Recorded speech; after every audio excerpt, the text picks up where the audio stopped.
당신의 마음 가장 깊은 곳에 당신도 모르는 또 다른 당신이 살고 있습니다. 당신이 태어난 순간부터 지금까지 당신의 모든 결정과 모든 관계, 심지어 매일 밤꾸는 꿈까지 조종해온 하나의 캐릭터가 있습니다.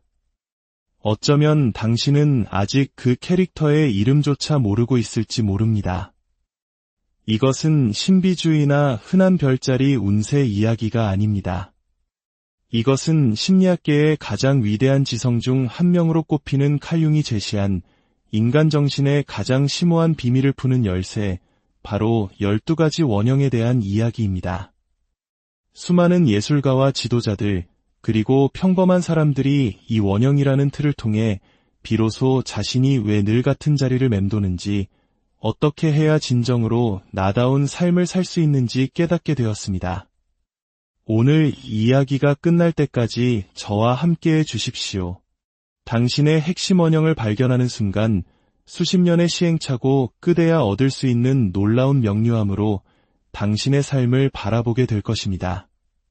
본격적으로 12가지 원형을 탐험하기 전에 먼저 당신의 삶을 움직이는 보이지 않는 각본에 대해 이야기해 보겠습니다. 이성적으로는 안 돼라고 외치면서도 이상하게 특정 선택에 자석처럼 끌리게 만드는 힘, 스스로 변화하려 애썼음에도 불구하고 귓가에 원래 너는 이런 사람이야 라고 속삭이는 내면의 목소리, 그것이 바로 이 각본이 힘입니다. 몇 해 전 제 주변에 늘 커리어의 문턱에서 주저앉던 한 친구가 있었습니다. 번번이 승진 제의를 받을 때마다 그녀는 갑자기 모든 에너지가 소진되는 느낌을 받거나 일에 대한 흥미를 잃고 결국 회사를 그만두곤 했습니다. 주변 사람들은 그녀를 책임감 없는 사람이라며 혀를 찼습니다. 하지만 누구도, 심지어 그녀 자신도 알지 못했던 진실은 그녀가 스스로 선택하지 않은 역할을 살고 있었다는 것입니다. 그녀는 게으른 것이 아니었습니다. 칼 융의 이론에 따르면 그녀는 바로 탐험가 원형을 가진 사람이었습니다. 그녀의 영혼은 사회적 지위나 안정보다 자유를 갈망했습니다. 전망 좋은 사무실은 그녀에게 화려한 성공의 상징이 아니라 영혼을 가두는 감옥과도 같았던 것이죠. 이 사실을 깨닫기 전까지 그녀에게 모든 좋은 기회는 오히려 덫처럼 느껴졌을 뿐입니다.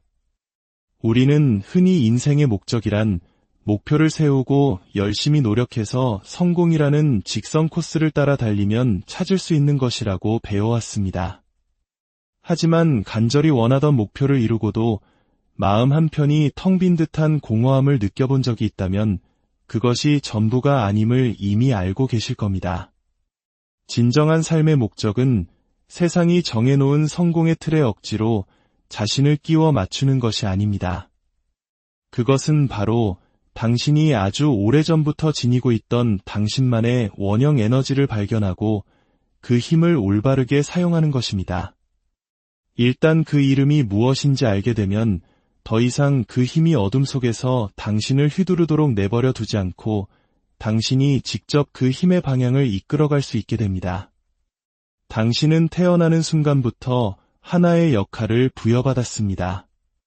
당신의 성장 환경, 당신이 속한 문화, 심지어 어릴 적 사랑했던 책과 영화까지 모든 것이 특정 렌즈를 통해 세상을 보도록 당신을 훈련시켜 왔습니다. 어떤 이들은 평생 자신이 그저 주어진 각본대로 연기하고 있다는 사실조차 깨닫지 못한 채 살아갑니다. 하지만 어떤 이들은 어느 날 문득 잠에서 깨어나 자신의 각본을 새로 쓰기 시작합니다. 오늘 우리가 함께 하려는 것이 바로 그것입니다. 하지만 여기서 중요한 반전이 있습니다. 칼 융은 우리가 단 하나의 원형으로만 이루어져 있다고 말하지 않았습니다. 우리에겐 주된 역할, 즉 주인공 원형이 있고 그를 돕는 조력자 원형이 있으며 때로는 우리가 애써 외면하고 있는 그림자 캐릭터 또한 존재합니다. 이 모든 조각들을 마주하기 시작할 때 비로소 당신 삶의 이야기는 하나의 완전한 그림으로 맞춰지기 시작할 것입니다.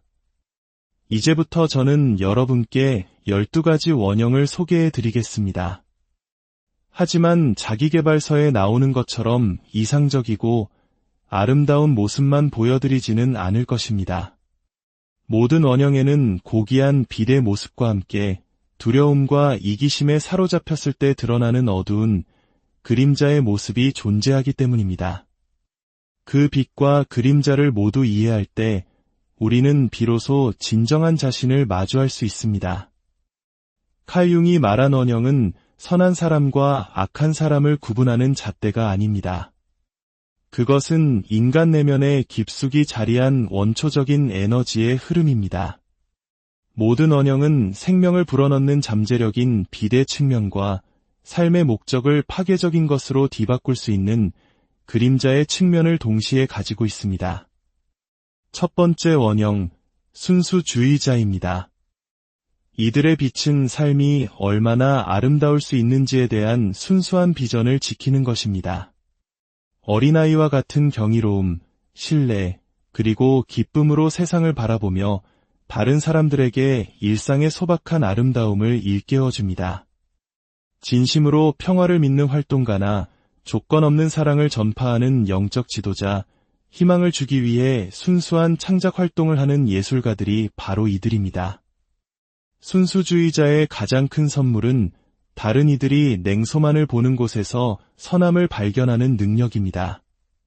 하지만 이들의 그림자는 위험할 정도의 순진함입니다. 부패한 시스템 속에서 순수주의자는 교묘한 연설이나 감성적인 광고, 도덕적으로 보이는 정치 구호에 가장 쉽게 조종당하는 목표물이 됩니다. 그들은 자신도 모르는 사이에 거짓 선전을 퍼뜨리거나 비윤리적인 지도자를 옹호하고 불편한 진실을 말하는 사람들을 그저 부정적인 사람으로 치부해버릴 수 있습니다. 그림자 속 순수주의자는 시스템의 추악한 기계가 문 뒤에서 굉음을 내며 돌아가는 동안 그 앞에서 환한 미소를 팔며 모든 것이 괜찮다는 환상을 유지하는 데 기여합니다. 두 번째 원형, 평범한 이웃입니다. 이들의 빛은 공동체 안에서 소속감과 유대감을 형성하는 것입니다. 이들은 함께하는 경험을 소중히 여기며 엘리트주의나 베타주의에 맞서 싸웁니다. 한국 문화에서 우리라는 개념을 중시하는 것과 깊은 관련이 있습니다. 이들은 이웃들을 하나로 모으고 삭막한 직장의 인간미를 불어넣으며 모두의 안부를 묻는 따뜻한 친구입니다. 누구도 소외되어서는 안 되며 모든 목소리가 존중받아야 함을 우리에게 상기시켜줍니다. 이들의 그림자는 어떤 대가를 치르더라도 순응하려는 맹목적인 동조입니다. 부조리한 상황 앞에서 그림자 소평범한 이웃은 원래 다 그렇게 해왔어라는 이유만으로 해로운 전통이나 관습을 옹호하는 무비판적인 추종자가 됩니다. 그들은 조직의 화합을 깨뜨린다는 이유로 진실을 말하는 사람을 비난하거나 침묵을 강요합니다. 이러한 태도는 현상 유지를 가능하게 하여 좋은 게 좋은 거라는 안일함의 담요 아래 거짓과 부조리가 계속되도록 만듭니다. 세 번째 원형, 영웅입니다. 이들의 빛은 행동하는 용기입니다. 불의에 맞서고 약자를 보호하며 다른 이들이 자신의 한계를 극복하도록 영감을 줍니다. 기업의 비리를 폭로하는 내부 고발자, 재난 현장으로 뛰어드는 의료진, 혹은 옳은 일을 위해 물러서지 않는 평범한 시민들이 바로 영웅입니다. 그들은 두려움도 극복될 수 있다는 것을 몸소 보여주며 우리를 이끕니다. 이들의 그림자는 승리와 개인적인 명예에 대한 집착입니다. 이 그림자는 영웅을 조종하기 쉬운 도구로 만듭니다. 보호라는 명분 아래 부패한 정책을 강행하는 집행자가 되거나 만들어진 분노를 퍼뜨리는 선동가가 될 수 있습니다. 그림자 속 영웅은 사람들을 구한다는 이름 아래 반대 의견을 묵살하며 권력자들에게 이익이 되는 갈등의 순환을 계속 유지시킵니다. 네 번째 원형, 돌보는 이입니다. 이들의 빛은 양육하고 치유하며 보호하는 것입니다. 자식의 필요를 자신보다 우선시하는 부모, 환자를 존엄하게 대하는 간호사, 위기에 처한 친구를 위해 밤새 곁을 지켜주는 사람들이 여기에 속합니다. 특히 자녀를 위해 모든 것을 희생하는 한국의 어머니상은 이 원형의 가장 강력한 모습 중 하나입니다. 돌보는 이는 연민이 잊힌 곳에 온기를 가져다주며 정서적 안정감과 무조건적인 지지를 제공합니다. 이들의 그림자는 도움이라는 이름으로 오히려 해를 끼치는 과잉보호와 조종입니다. 그림자 속 돌보는 이는 통제에 이를 정도로 과잉보호하거나 죄책감을 이용해 다른 사람들을 자신에게 의존하게 만듭니다. 혹은 더 큰 선을 위한다는 명분으로 학대적인 시스템을 계속해서 지지할 수도 있습니다. 거대한 자선단체나 구호기구가 이 그림자에 잠식되면 근본적인 문제를 해결하는 대신 의존성과 빈곤을 유지시키면서 대외적으로는 자비로운 이미지를 내세워 그 뒤에 숨은 착취를 가리기도 합니다. 5번째 원형, 탐험가입니다. 이들의 빛은 발견과 자유를 통해 인간의 잠재력을 확장하는 것입니다. 잊혀진 문화를 찾아 나서는 여행가, 새로운 지평을 여는 혁신가, 낡은 교리를 넘어 진리를 추구하는 구도자들이 바로 탐험가입니다. 이들은 우리에게 경계를 의심하고 미지의 세계를 포용하도록 영감을 주며 인류가 두려움을 넘어 성장하도록 돕습니다. 이들의 그림자는 책임감은 회피한 채 끝없이 방황하는 현실 도피입니다. 현대사회에서 그림자 속 탐험가는 끝없는 휴가, 소비적인 모험, 그리고 자기만족적인 라이프 스타일을 통해 사람들을 현실의 문제로부터 눈 돌리게 만드는 주의 분산의 도구로 이용됩니다. 기업들은 이 그림자를 사랑합니다.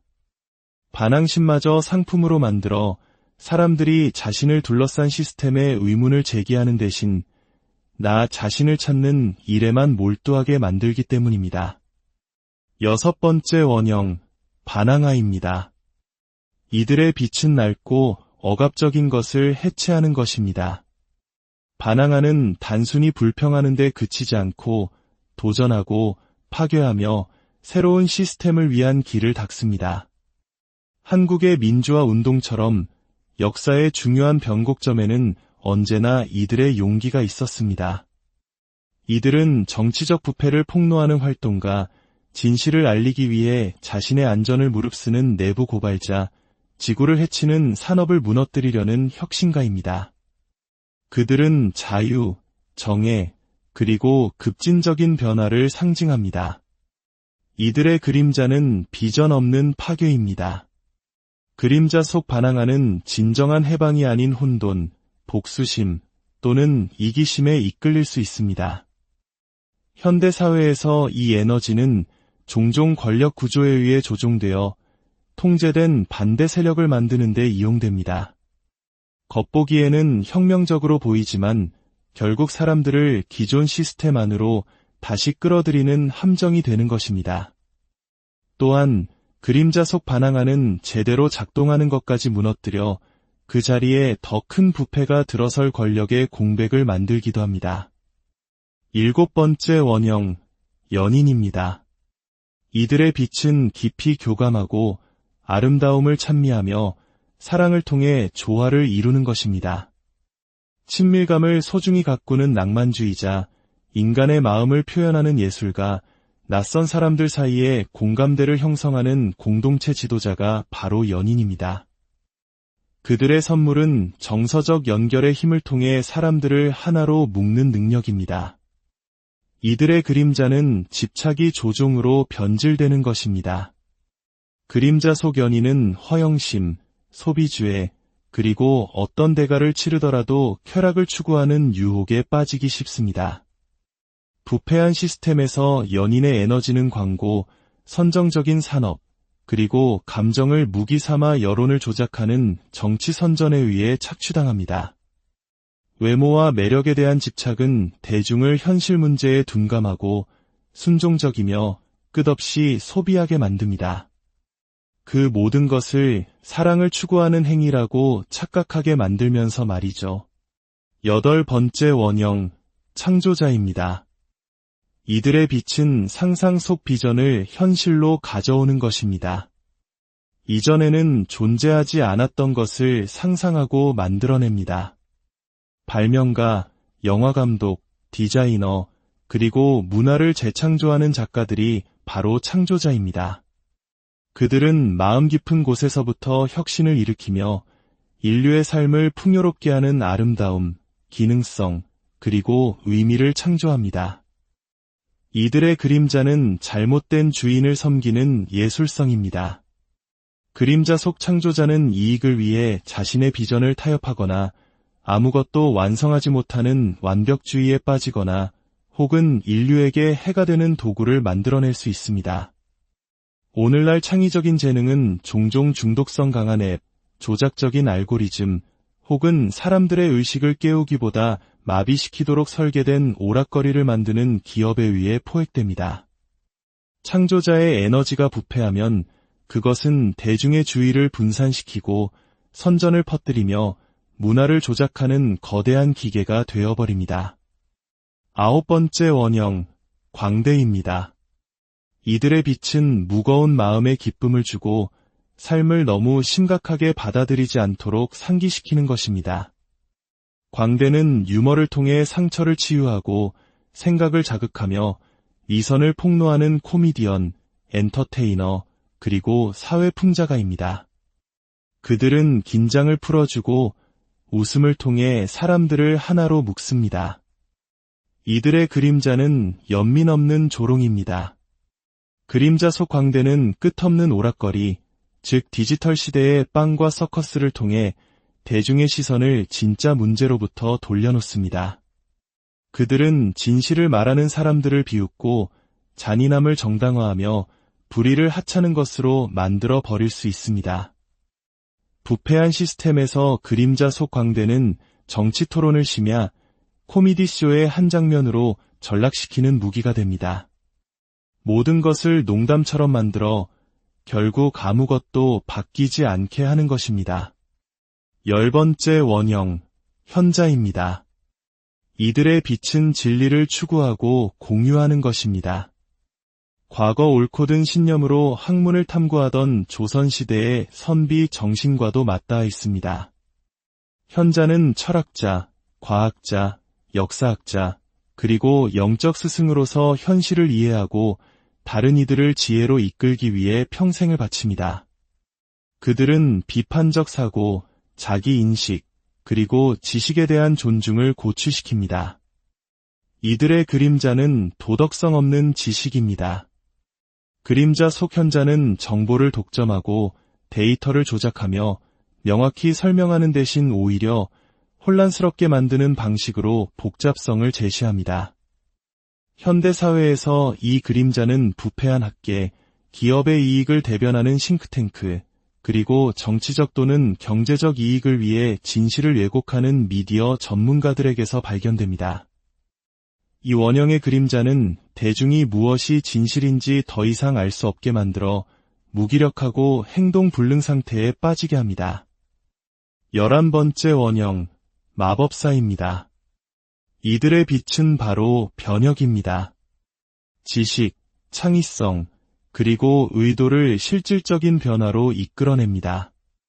마법사는 패턴을 이해하고 보이지 않는 점들을 연결하며 사람들에게 세상을 보는 새로운 방식을 제시함으로써 현실을 바꿀 수 있습니다. 깊은 개인적 변화를 이끄는 치유사, 생명을 구하는 발견을 하는 과학자, 의식의 혁명을 이끄는 선구자들이 바로 이들입니다. 진정한 마법사는 인간의 잠재력을 깨우고 한계를 무너뜨립니다. 이들의 그림자는 현실 자체를 조작하는 것입니다. 그림자 속 마법사는 진실을 왜곡하고 비밀을 무기화하며 심리적 또는 기술적 도구를 사용하여 사람들의 인식을 통제할 수 있습니다. 오늘날 이 원형의 어두운 면은 기밀 과학 연구, 여론 조작기관, 그리고 정보기관에서 번성하며 대중이 인지하지 못하는 사이에 여론을 형성하고 동의를 조작하며 심지어 사회 전체에 영향을 미칩니다. 그림자 속 마법사는 영적 지혜를 사이비 종교의 통제수단으로, 과학적 돌파구를 대량 살상 무기로, 그리고 진실을 소수에게만 이익이 되는 정교하게 설계된 환상으로 바꾸어 놓습니다. 12번째 원형, 지배자입니다. 이들의 빛은 공동체를 보호하는 질서, 안정, 그리고 시스템을 창조하는 것입니다. 최고의 지배자는 권력을 봉사의 도구로 사용하며 공정성, 안보, 그리고 정의를 보장합니다. 그들은 경청하는 지도자이며 현명한 법을 만들고 개인의 이익이 아닌 공동의 선을 위해 행동합니다. 빛과 함께하는 지배자는 생명을 유지하고 약자를 보호하며 진실을 수호하는 사회 기반을 구축합니다. 이들의 그림자는 절대적인 통제에 대한 욕망입니다. 그림자 속 지배자는 봉사하기 위해서가 아니라 지배하기 위해 제국을 건설합니다. 그들은 엘리트 계층에게 이익이 되도록 법을 조작하고 복종을 유지하기 위해 두려움을 사용하며 대중으로부터 자유를 빼앗는 방식으로 권력을 공고히 합니다. 오늘날 이 그림자는 거대 독점 기업, 권위주의 정부, 그리고 조용히 자원을 통제하고 정책을 좌우하는 글로벌 금융 시스템 속에 살아 있습니다. 그림자 속 지배자는 종종 그림자 속 마법사와 동맹을 맺습니다. 한쪽은 인식을 조작하고 다른 한쪽은 시스템을 강제하며 권력의 피라미드가 결코 무너지지 않도록 보장합니다. 자, 이 제12가지 원형과 그 빛과 그림자에 대한 이야기를 모두 들으셨습니다. 아마도 이런 질문이 떠오르실 겁니다. 그렇다면 나는 대체 어떤 원형일까? 진실은 이렇습니다. 대부분의 사람들은 단 하나의 원형으로만 살아가지 않습니다. 우리에게는 가장 자연스럽게 느껴지고 우리의 결정과 욕망에 가장 큰 영향을 미치는 주된 원형이 있습니다. 하지만 동시에 우리 이야기의 조연처럼 우리를 지지하는 보조 원형들도 존재합니다. 그리고 물론 우리 모두에게는 숨기려 하지만 무의식적으로 불쑥 튀어나오는 그림자의 측면도 있습니다.